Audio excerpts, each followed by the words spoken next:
Hello students, this is Shweta Roy. This video is for Chapter 7 History Part 4 Urban Changes Under Colonialism. In this video we will discuss about a case study of Delhi.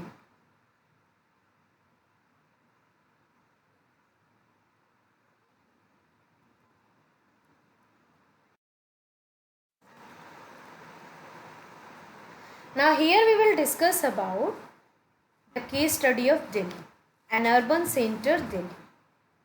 So officially Delhi is known as National Capital Territory of Delhi, NCT, and locally it is named as Delhi or Delhi.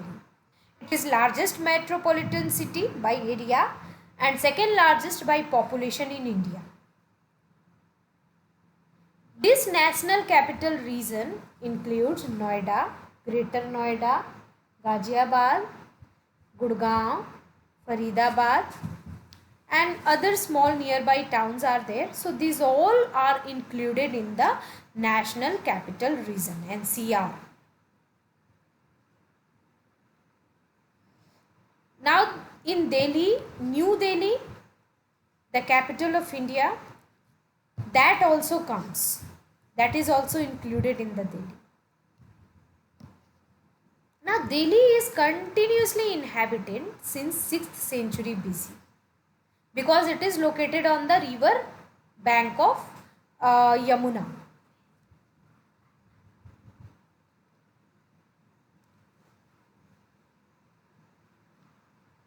Now about 14 capital cities were found in the area of about 60 square meter on the left bank of Yamuna river.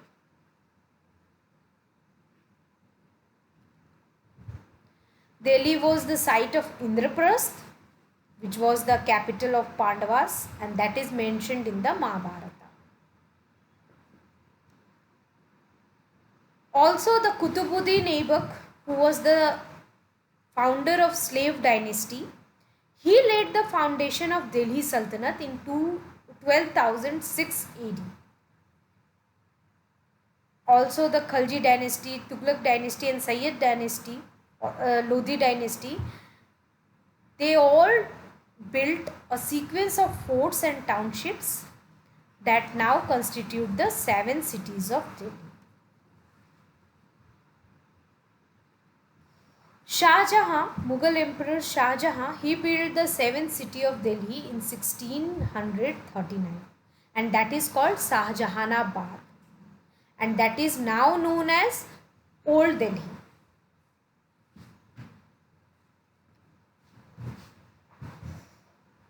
It was the capital of Mughal Empire from 1649 to 1857. And Shahjahanabad consists mainly of mansions, mosques and gardens, and it is shaped like a quarter circle with the Red Fort which is at the focal point, and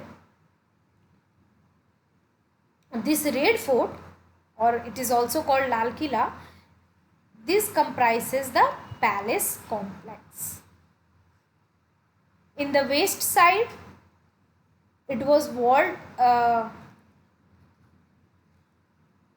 it is having the walled city that is having 14 gates, and these 14 gates of walled city, in that we have some of the major gates which is called Kashmiri Gate, Mori Gate, Lahori Gate, Ajmeri Gate, Delhi Gate and Nigambodh Gate.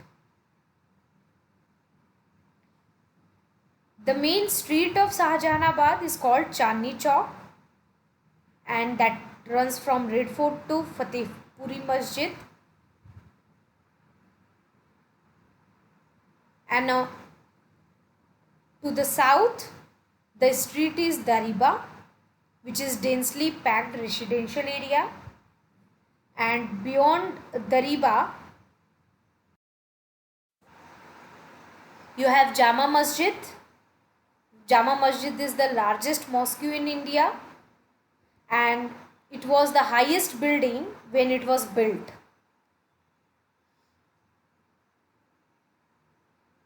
Now if you see, Delhi was the important center of Sufi culture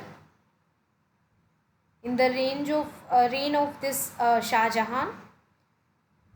You have several dargahs, khanqahs, idgahs in Delhi.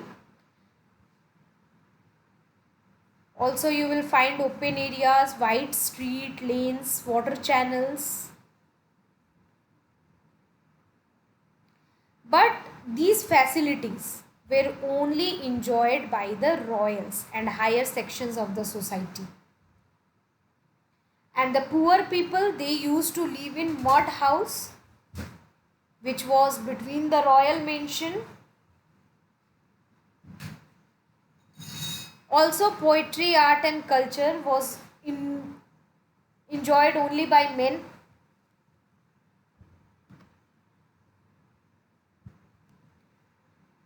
Next topic is the making of New Delhi. So Delhi was actually captured by British in 1803. After defeating the Marathas, they captured the Delhi in 1803. And at that time, the capital of India was Calcutta. And Mughal emperor, they were staying in the palace complex of Red Fort in Delhi. The modern city of Delhi, that was developed after 1911, when it became the capital of British India. In 1911, it became the capital of British India, and after that the modern city was developed.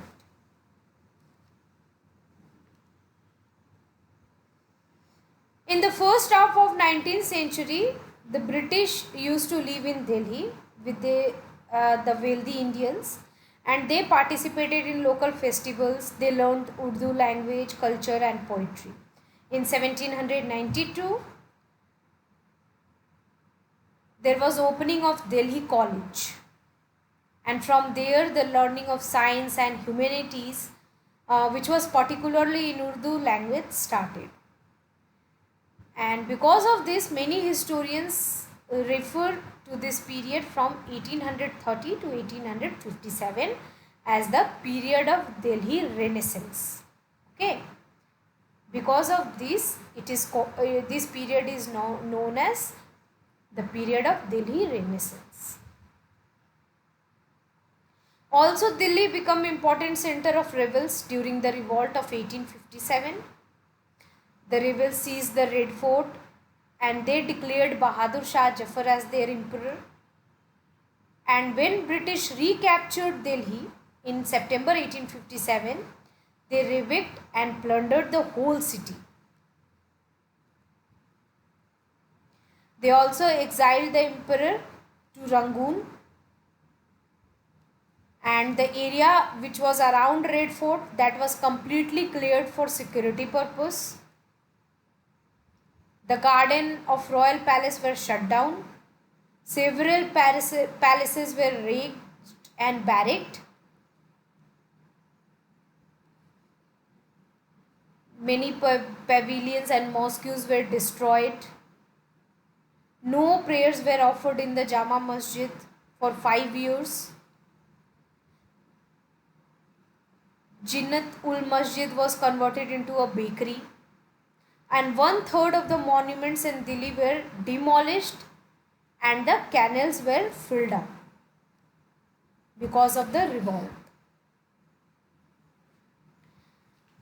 Now, with the introduction of railways, the western wall of Shahjahanabad was broken in 1870, and the railway tracks were laid down, and because of that the city expanded beyond the huge walls.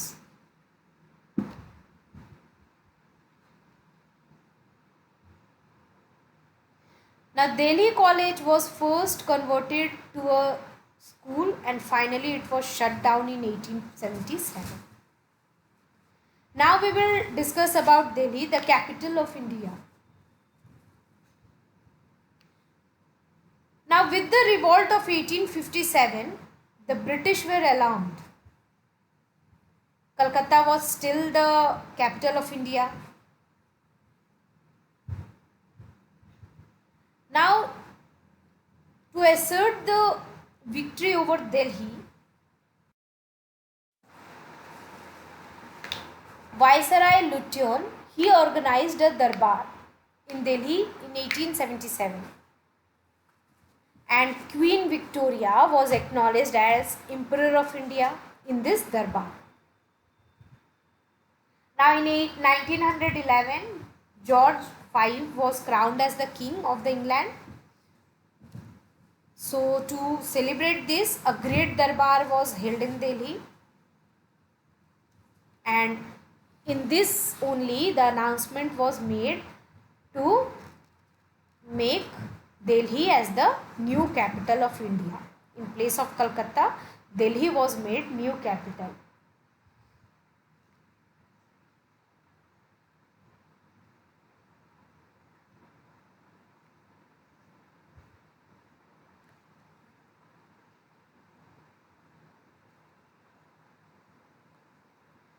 Now after that, the government took up the task of building new capital. They started building Delhi as new capital, and Edwin Lutyens and Sir Herbert Baker, these are two architects, they were given the task of designing Delhi. So the new city was to be constructed on the 10 square mile area on Raisina Hills, south of the old city. Now the Sir Lutyens wanted to incorporate designs of different countries in the making of Delhi, and Sir Baker was in favor of integrating local elements. Because of this, the new city is having a mix of both old and contemporary idea in the construction. So the architecture of Delhi is basically colonial with a mix of Hindu and Islamic element. Okay.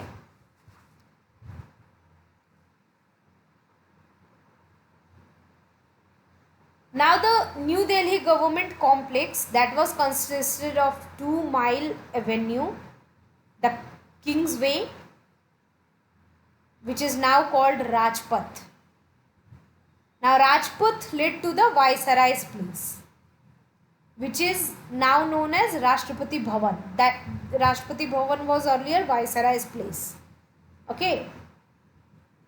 Also Secretariat buildings were located on the side of the avenue. Edwin Lutyens designed the Viceroy's place, the India Gate and Parliament, and Baker designed the secretariats. Rashtrapati Bhavan is the official residence of Presidents of India in present time, and that time it was Viceroy's place, and it is located on the Raisina Hill, and at one end it is having Rajpath. So if you see, the building is having Hindu, Islamic and European, all the three styles. Now center of the central dome of Bhavan, that is copied from the Buddhist stupa at Sachi.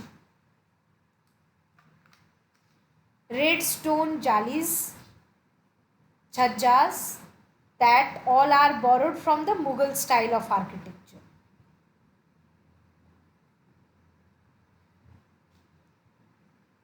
To assert the superiority of the British, the Viceroy's place was made higher than the Jama Masjid.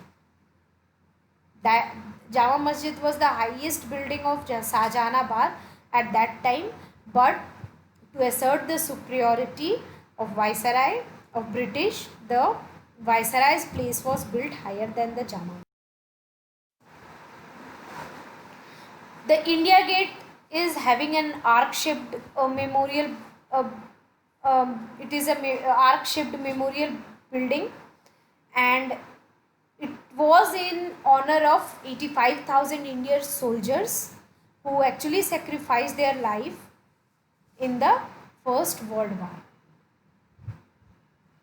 If you look into the west of Rashtrapati Bhavan, there you will find Mughal garden, and that is famous for its black roses. That garden is open for public every year for few days in February. So if you want to go there, you can go in February. It took about 20 years to build New Delhi. And this city was having broad straight streets, sprawling mansions, large compounds, and ample provision for health, hygiene, and sanitation.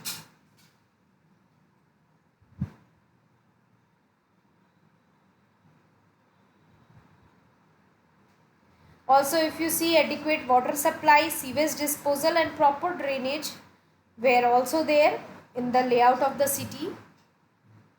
Also, New Delhi was to be a green city with lots of park and trees, which used to ensure the fresh air. Now we have the topic Delhi at the time of partition. So, while the partition of India in 1947, there was a mass transfer of people from both India and Pakistan. The people of India were going Pakistan, and from Pakistan people were coming to India. In this, there was increase in the population of Delhi, because of that there was change of job culture of the city and its people. There were many riots which was because of the partition, and in that hundreds of people were killed. Their homes were ransacked and burned. Also, a large number of Muslims, they migrated to Pakistan, and equal number of Hindus and Sikhs refugees, they came to India. In riots, over 2/3 of Delhi Muslim migrated, and they almost 44,000 homes were abandoned. And the refugees who came from Pakistan, they occupied the empty houses of Shahjahanabad. Also, Delhi became the shelter place for refugees who were mostly from Punjab. So around this time, 5 lakh new people were added to the population of Delhi, and they occupied all abandoned places which were there. They also stayed in schools, refugee camps, barracks, and gardens. Now new shops and stalls were set up to meet their demands, because population was grown. So because of that, new shops were and stalls were set up for the growing population's demand, to fulfill the growing population's demand. Also, the new colonies of Lajpat Nagar and Tilak Nagar, that was formed. Now the migrants who came to India, they were from different fields of employment in the Pakistan. Some were landlords, some were lawyers, teachers, small shopkeepers, traders. And because of migrations, their life and employment both was changed. To earn living, they now got employed as carpenters, hawkers, vendors, ironsmiths. So only few people were there who actually prospered in their business. Also, because of the partition, social structure of Delhi changed. Because if you see, most of the migrants were from Pakistan, and Urdu based culture of the Delhi was replaced by new culture of Punjab and other native places of migrants. In turn, what happened? New traditions of food, dress, art, and architecture came into existence. On the other hand, New Delhi witnessed cultural and economic changes after partition.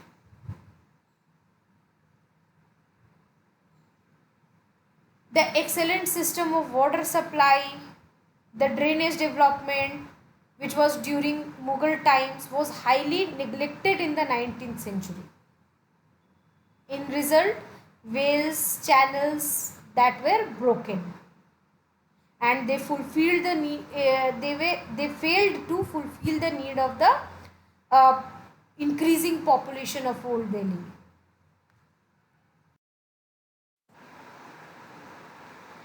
So by the end of 19th century,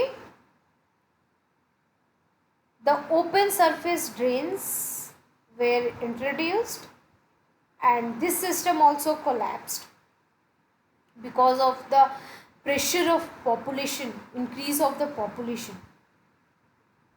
Also, Old Delhi was having havelis, and that was extinct now. Haveli was actually the grand mansions of Mughals, which was in 17th and 18th century. So that was extinct. One Haveli used to have many mansions, courtyards and fountains.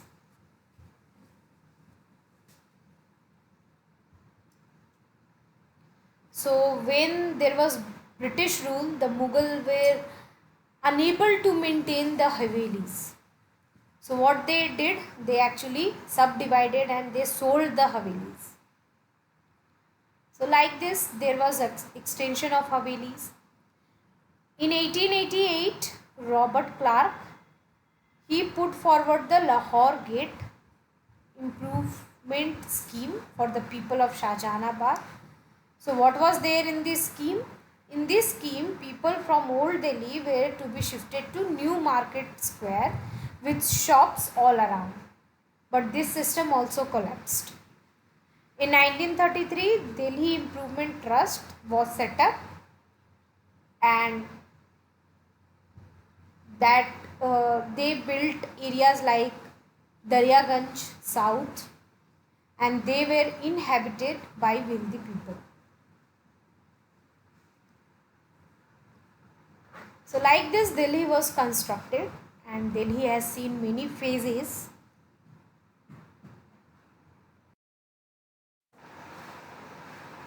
I hope you all understood all the topics taught in this video. Thank you.